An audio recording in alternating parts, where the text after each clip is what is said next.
द्वारका, भगवान श्री कृष्ण की प्रसिद्ध नगरी, भारतीय इतिहास और पौराणिक कथाओं में एक महत्वपूर्ण स्थान रखती है। लेकिन एक ऐसा सवाल जो सदियों से लोगों के मन में गूंज रहा है, द्वारका नगरी पानी के नीचे कैसे चली गई? इस अद्भुत घटना के पीछे क्या कारण थे? आइए इस कहानी के विभिन्न पहलुओं को समझते हैं। भगवान श्री कृष्ण का जीवन भारतीय इतिहास और धर्म ग्रंथों में एक अद्वितीय स्थान रखता है।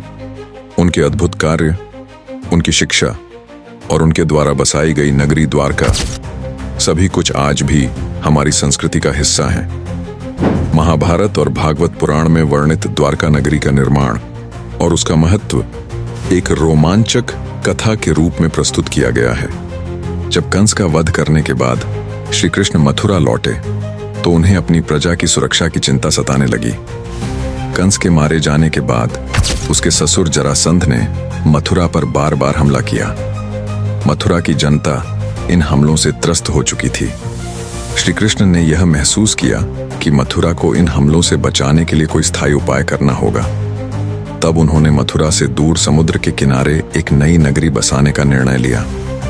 यह नगरी द्वारका के नाम से प्रसिद्ध हुई। द्वारका का निर्माण न केवल वास्तुकला की दृष्टि से अद्वितीय था, बल्कि यह रणनीतिक दृष्टि से भी अत्यंत महत्वपूर्ण थी।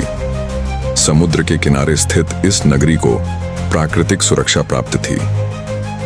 श्री कृष्ण ने देवशिल्पी विश्वकर्मा को द्वारका का निर्माण करने का निर्देश दिया।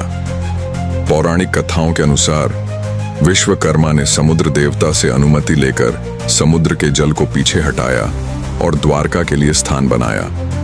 द्वारका नगरी सोने, चांदी और बहुमूल्य पत्थरों से सुसज्जित थी। इसकी भव्यता और सुंदरता का वर्णन आज भी अद्भुत प्रतीत होता है। द्वारका नगरी 7 द्वीपों पर बसी थी और इसमें विशाल महल, सुंदर बगीचे, चौड़ी सड़कों और सुगठित नगर नियोजन की विशेषताएं थीं। इस नगरी की संरचना ऐसी थी कि यह न केवल एक सुंदर नगर थी, बल्कि एक सुरक्षित किला भी थी। चारों ओर से समुद्र से घिरी होने के कारण यह शत्रुओं के हमलों से सुरक्षित थी। श्री कृष्ण ने द्वारका को अपने राज्य का मुख्यालय बनाया और इसे यदुवंश की राजधानी घोषित किया। यहाँ उन्होंने अपनी प्रजा के लिए एक आदर्श शासन स्थापित किया। श्री कृष्ण का उद्देश्य केवल एक सुरक्षित नगरी का निर्माण करना नहीं था, बल्कि एक ऐसा समाज बनाना था जो धर्म, न्याय और समृद्धि का प्रतीक हो। द्वारका में हर व्यक्ति को अपने धर्म और कर्म के अनुसार जीने की स्वतंत्रता थी। द्वारका नगरी की भव्यता और श्री कृष्ण के शासन का विवरण महाभारत और भागवत पुराण में बड़े विस्तार से मिलता है। यह नगरी न केवल एक राजनीतिक और आर्थिक केंद्र थी, बल्कि सांस्कृतिक और आध्यात्मिक गतिविधियों का भी मुख्य केंद्र थी। यहाँ के मंदिर, विशेष रूप से श्री कृष्ण का मंदिर, भक्तों के लिए आस्था का केंद्र था। श्री कृष्ण ने द्वारका में रहते हुए कई महत्वपूर्ण कार्य किए।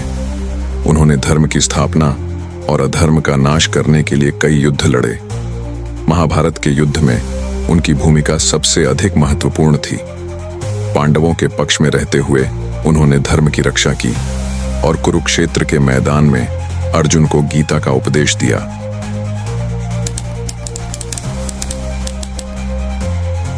महाभारत के युद्ध के बाद यदुवंशियों में आपसी फूट और संघर्ष बढ़ने लगे।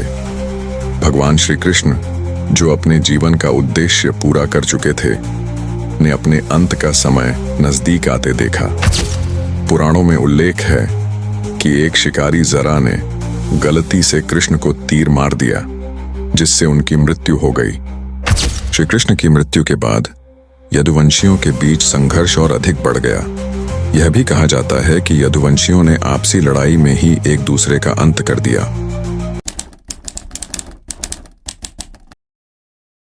श्री कृष्ण की मृत्यु के तुरंत बाद एक अद्भुत घटना घटी।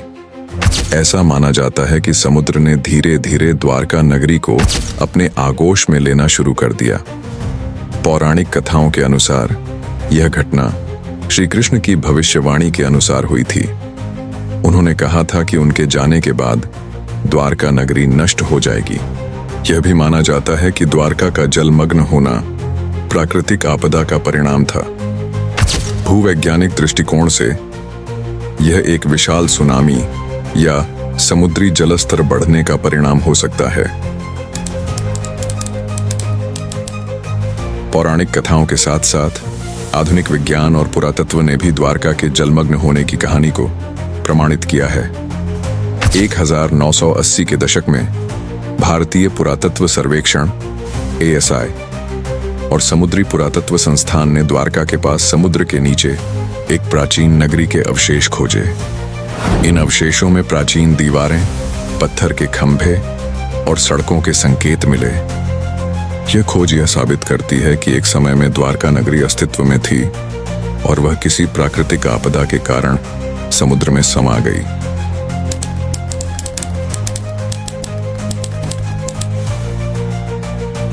भूवैज्ञानिक अनुसंधान से पता चला है कि द्वारका का जलमग्न होना समुद्र के जलस्तर में वृद्धि के कारण हो सकता है। लगभग 3000-4000 वर्ष पहले पृथ्वी पर जलवायु परिवर्तन और भूगर्भीय गतिविधियों के कारण समुद्र का स्तर बढ़ा। यह भी संभव है कि एक बड़ी सुनामी ने द्वारका को जलमग्न कर दिया हो।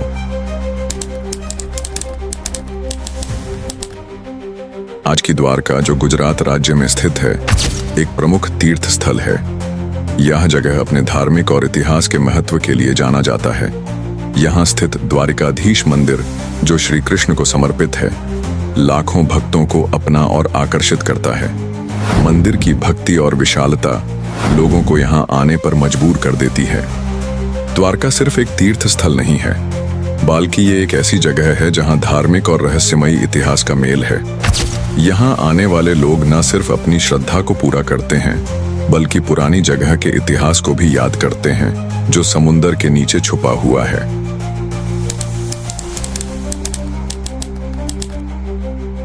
द्वारका नगरी का जलमग्न होना एक ऐसी घटना है जो पौराणिक कथाओं, इतिहास और विज्ञान को जोड़ती है। यह न केवल भगवान श्री कृष्ण की दिव्यता को दर्शाता है, बल्कि यह भी याद दिलाता है कि प्राकृतिक शक्तियां कितनी विशाल और अपरिहार्य हैं।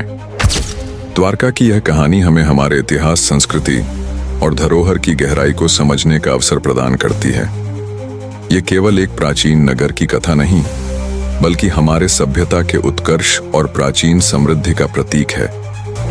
यह कहानी आधुनिक विज्ञान और प्राचीन ज्ञान के बीच के सेतु की तरह है, जो हमें हमारे अतीत की ओर झांकने का मौका देती है। यह हमें यह एहसास कराती है कि हमारे पूर्वजों के पास ऐसा अद्भुत ज्ञान और तकनीक थी, जो आज भी वैज्ञानिकों को अचंभित करती है। द्वारका का अस्तित्व न केवल पौराणिक कथाओं में, बल्कि आधुनिक शोध में भी प्रमाणित होता है, जो हमें हमारे गौरवशाली अतीत को समझने और उस पर गर्व करने का अवसर देता है। यह कहानी हमें अपनी सांस्कृतिक विरासत को संरक्षित करने और उससे प्रेरणा लेने की सीख देती है, ताकि हम अपने भविष्य को और भी उज्जवल बना सकें।